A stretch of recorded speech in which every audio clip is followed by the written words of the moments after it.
Your thoughts going into playoff series against Bemidji, a team that's, I'd say, giving you guys fits, but they've given a lot of people fits this year. Hey, we're excited. It's a new season, 0-0. You know, we're the underdogs in this fight, so for us to have a new season where everybody is 0-0, it's a good thing. And we've had a bunch of close games with Bemidji, like most teams, but I think for them it's tough to beat us a fifth, sixth time, so advantage goes to the Dogs. What is going to be the key to preventing them from getting that fifth and sixth win? I think we got to get on the board, get on them early, get at Mowat. The more saves she makes, the more confidence she plays with. So getting at her early will be key, and you know, tightening up our penalty kill and making sure we're not giving up unnecessary goals. Michaela Cava, your senior center, what has she meant to this team this year, and what's it been like to watch her go through really a career breakout year here? It's awesome. It's awesome. I know Cava from recruiting her when she was still in high school. So I've been a fan of hers for many years, and so to have her on the roster this year was awesome for me. And she just plays with a lot of heart, a lot of guts. She'll go into those dirty areas where maybe some other people are a little more tentative. She gets in there. She can score goals.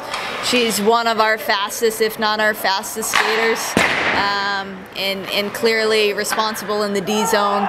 As a center you need to be, and I think she does a great job at both ends of the ice. How key is she to that top line, and how much better does she make Stalder and Rick?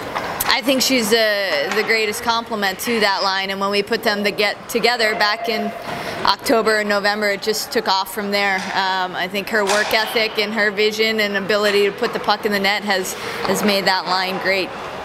She had mentioned that she's from Thunder Bay, you know, originally out of high school, wanted to get away and go out east, and then came back here.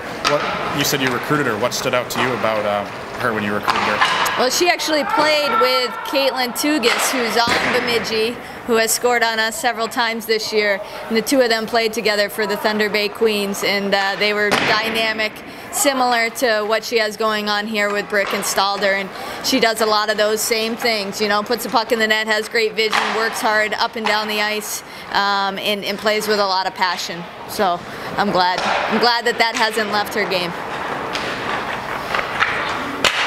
Does it galvanize the room at all, being the underdogs and maybe setting out in this playoffs to surprise some people and win a few games?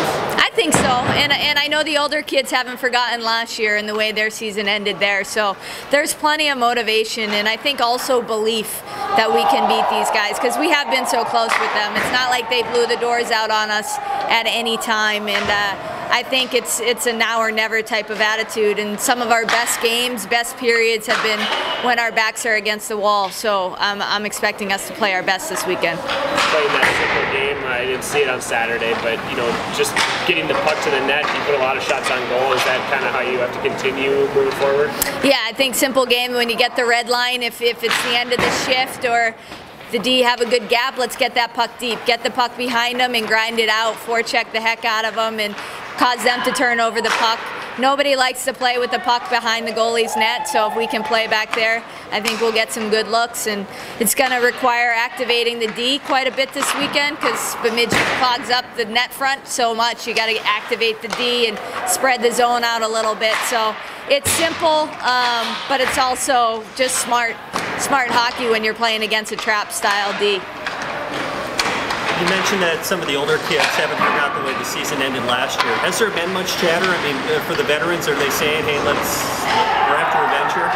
Yeah, I think within the locker room and a little bit to me on the side, I know they haven't forgotten this, and they want to go ruin their home ice advantage just like Bemidji did to us last year. So I think it's always great whenever there's an added emotional level to any series, and I think we have it this year, so I'm excited about that.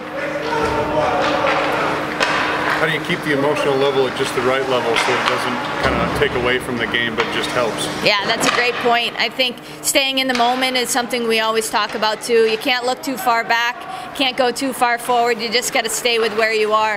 And you know, we focus on little things, getting the pucks deep, winning face-offs. Okay, you didn't win the face-off, now what? And just always looking to the next thing versus that huge picture. We talk about playing right here, never too high, never too low. Stay right here.